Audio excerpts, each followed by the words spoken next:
ecuación del componente de la fe con el componente ideológico, si había tensiones, si había debates de qué eran y cuáles eran, ¿no? Contar cuáles eran las publicaciones y qué participación tenían vos y otros intelectuales cristianos. Sí. Bueno, estaba la publicación de Víspera, no sé si Víspera representaba... Víspera era un servicio, pero no representaba directamente al MIEC Paz Romana, era un servicio de Paz Romana, más bien de esos movimientos, el MIEC y el MIEC. Y ahí estaba Héctor Borrat, estaba Héctor Ferrer, había gente muy valiosa ahí. Y tenían una línea que en algunos momentos se contrapuso, hubo algunas polémicas interesantes con Perspectiva de Diálogo, ¿no? En Perspectiva de Diálogo, sin duda alguna que la persona más influyente era Juan Luis II. Que era la revista del centro, te decía. Era la revista del CIA. Donde trabajaban. Sí, y que duró hasta el número 100, y en el número 100 tuvimos un allanamiento de 48 horas y nos largaron toda la colección que teníamos de reserva, la largaron por la ventana y se echó a perder todo. Así que hubo que recuperar después de a uno los ejemplares. El intento que hicimos con esta perspectiva de diálogo era una reflexión en torno a la Gaudium et Spes en definitiva. Teníamos gente preparada en ciencias sociales, teníamos gente preparada en teología, en pastoral, en catequesis, y entonces lo que está detrás ideológicamente de perspectiva es el deseo de formular la coherencia que existe entre el proceso de desarrollo social y humano y político con el proceso de crecimiento del reino. Es decir, eso que el concilio lo dijo en base a grandes teólogos que participaron en ese documento Gaudium et Spes, pero fue como una especie de luz que posteriormente fue vaciada prácticamente de contenido. O sea, yo estoy hablando del momento lindo de efervescencia, y ciertamente que Víspera y Perspectiva de Diálogo fueron dos instrumentos interesantes de reflexión y que están expresando que se estaba en ese momento reflexionando, porque acá en Perspectiva no escribíamos solamente nosotros, hay mucha gente que escribía acá, y en Víspera lo mismo. O sea, están expresando un momento de enorme riqueza, de grandes contradicciones también, y en el medio del cual se estaba preparando con una inteligencia muy sutil desde el imperio las diversas contraofensivas en cada país según sus características particulares. Es increíble la inteligencia con que se hicieron los golpes en cada país, adaptados a las circunstancias de cada país. Lo interesante es ver que toda esa efervescencia de la cual estamos hablando generó, por contraposición, la reacción, yo diría que esperable, de los poderes que están por encima de las naciones, o sea, poderes que son transnacionales. Y en términos religiosos, ¿cuál es cómo se expresó la contraofensiva a la teología de la liberación, a estas revistas? En términos religiosos uruguayos, ¿identificaron algún elemento, alguna expresión o...? A ver, en términos cristianos amplios, puede ser protestante, católico. Digamos que estaba la de tradición, familia y propiedad, sí. El grupo ese de tradición, familia y propiedad que lo tenías afuera de los templos con sus banderas y su propaganda, ¿no? Sí. Estaba la ultraderecha, ¿no? Recordemos también que la teología de la liberación va naciendo en un proceso relativamente no lento, pero sí, de acumulación de cosas que no solamente nacieron, mucho menos aquí en América Latina, pertenecen también a toda la tradición de la Iglesia, la tradición más antigua, muchas de cuyas cosas, justamente sobre todo de cuyos dinamismos, recogió y recuperó y activó otra vez el Concilio Vaticano II y su preparación, como fue lo que se llamó todo el movimiento bíblico, la vuelta de los padres de la Iglesia, el redescubrimiento de los padres, los antiguos escritores cristianos,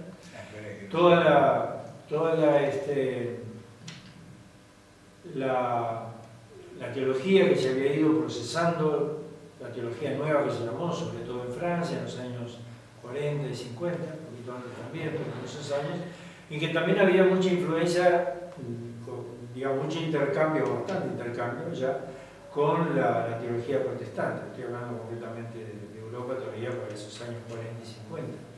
Comenzaba justamente también el movimiento ecuménico, a extenderse más. En fin, son una serie de cosas que van a ir coagulando de a poco, insertándose también en América Latina. Hay un filósofo, bueno, un teólogo también, jesuita, que murió hace 15 años más o menos, el padre Enrique de Lima Vaz, que habla para América Latina de una iglesia durante mucho tiempo, una iglesia reflejo. Y él escribió antes de que aparecieran ciertas cosas, y entonces él decía: es necesario que la iglesia de América Latina logre volverse una iglesia fuente, o sea, que ella misma sea capaz de producir y no solo incorporar y reflejar cosas que vienen de Europa, a nivel teológico, pastoral, etc. Él fue el asesor del grupo de Acción Popular. Sí, estuvo muy cercano a los fundadores de ese grupo, que venían básicamente del movimiento de la JUC de Brasil, o que pertenecían todavía cuando lo crearon, la Acción Popular en Brasil.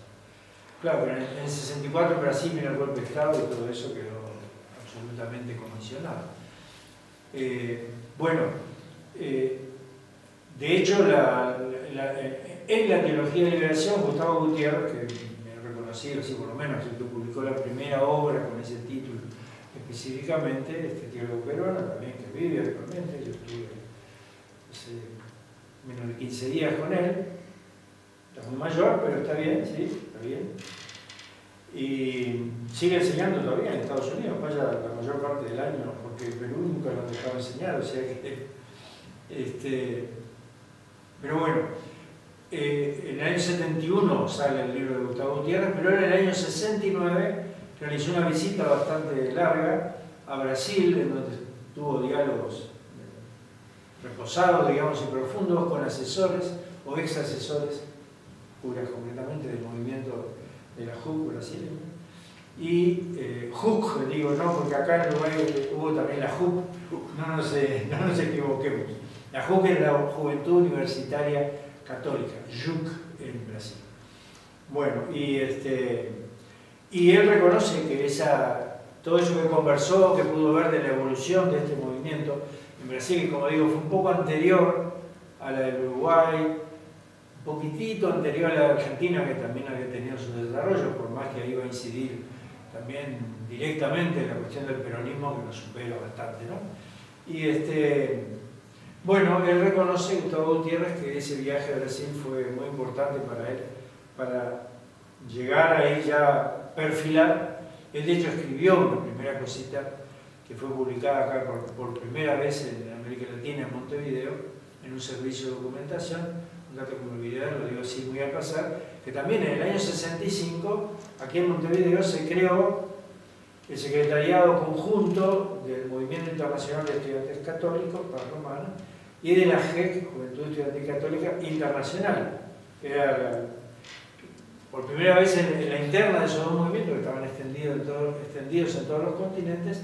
En América Latina se creó ese secretariado común, que estuvo aquí desde el 65 hasta el 71, a final de año se tuvieron que ir por las condiciones justamente políticas. Sí, bueno, la última decisión fue de ellos, pero no hubieran podido trabajar acá porque habían metido presos algunos, bueno, no los dejaban entrar más a otros, eran distintos países de América Latina.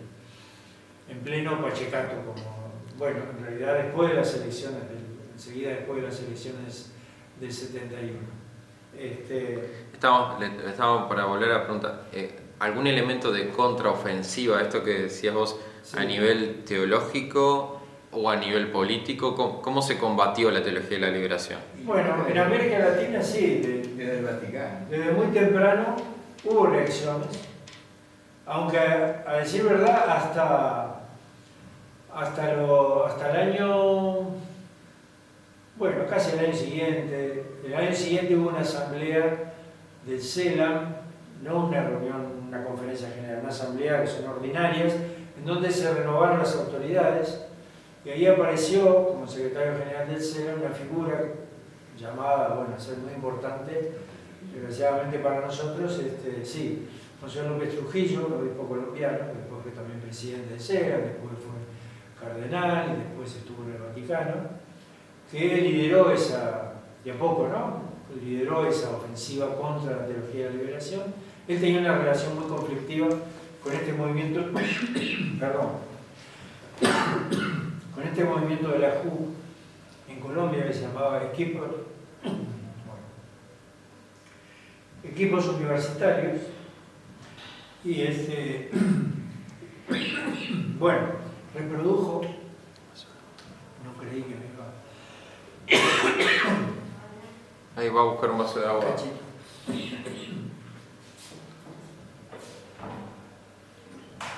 Es una cosa más alérgica que en esta época es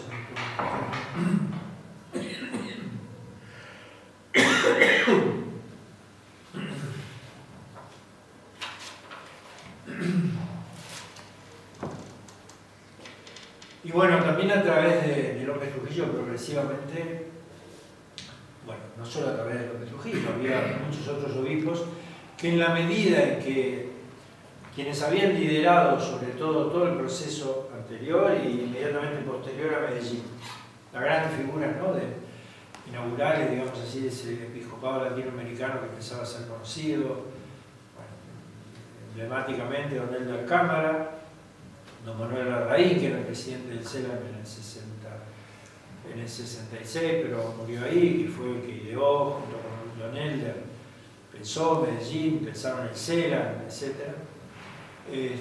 CELAM es el Consejo Episcopal Latinoamericano, que fue el que organizó justamente estas naciones 55 en Río de Janeiro. Bueno, pero muchos otros obispos que fueron los grandes, de los cuales Monseñor Bartelli, que fueron los grandes protagonistas en Medellín en el 68, como que, bueno, se empezó a organizar no solo contra la teología de la liberación, de manera más importante contra este grupo de obispos, sobre todo, que habían liderado el posconcilio, el primer posconcilio, que lo siguieron hasta que pudieron. Muchos de ellos ya eran mayores. Y ahí aparece la segunda conferencia latinoamericana del Puebla, que fue una reunión en contra de Medellín. Fue muy interesante que había teólogos de la liberación que estaban impedidos de entrar en el recinto del pueblo. Sí, sí. O sea que fue una cosa organizada como para neutralizar la teología de la liberación. Y Puebla y Medellín son dos mundos diferentes, teológicamente hablando.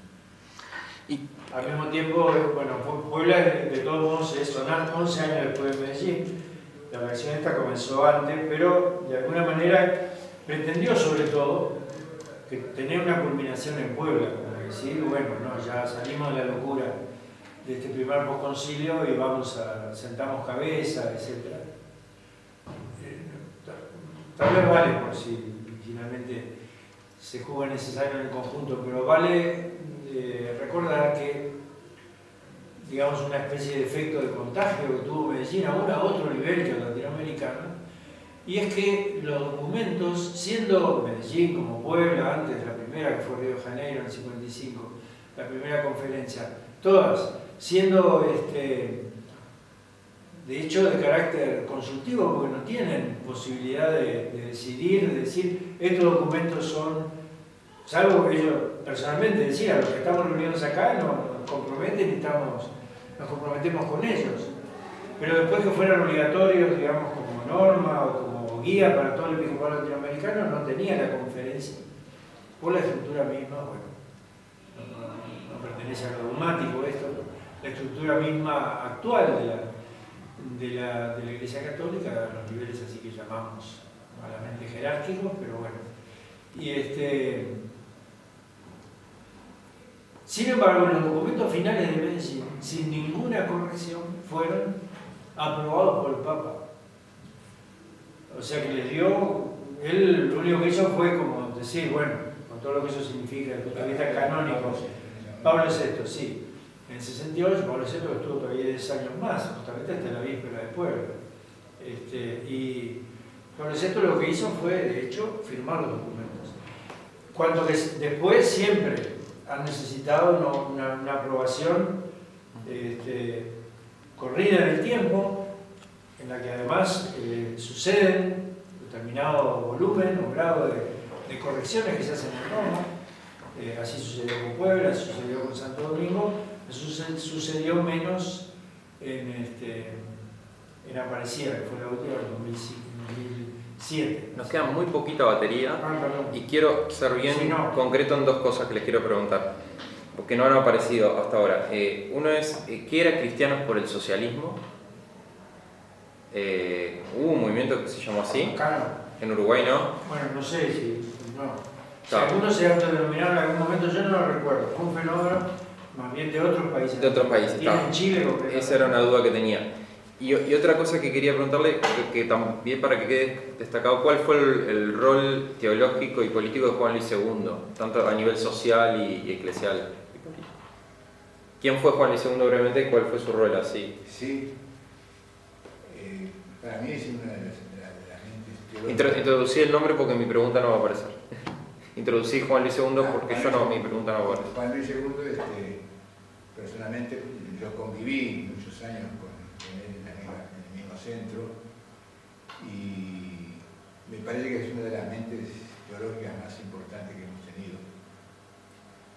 Pero muy cuestionado porque por su concepción, justamente dentro de la teología de la liberación, se produjo una especie de contradicción, porque Juan Luis hablaba de la liberación de la teología. O sea, la teología no es, según él, la teología de la liberación no es un ámbito de la teología, sino que toda la teología debería ser liberada de una racionalidad en la cual fue creada en función para generar otra forma de formulación. Juan Luis II en Uruguay fue, en el seminario estaba prohibido, o sea, es una figura que no tuvo incidencia aquí, su incidencia mayor fue fuera del país. Él tuvo clases en Harvard, tuvo clases en París, tuvo clases por todo, era muy apreciado a nivel internacional, pero en el país no era aceptado.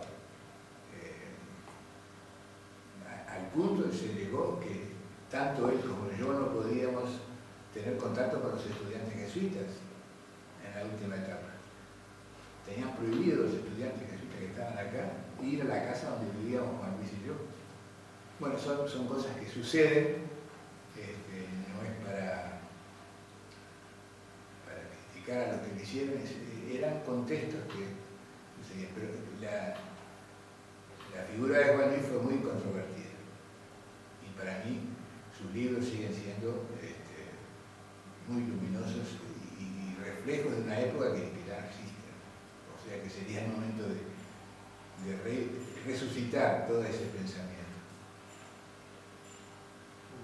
Él tiene una cosa muy... Yo pienso que Juan Luis II, bueno, evidentemente que es uruguayo, pero es además un teólogo revelador.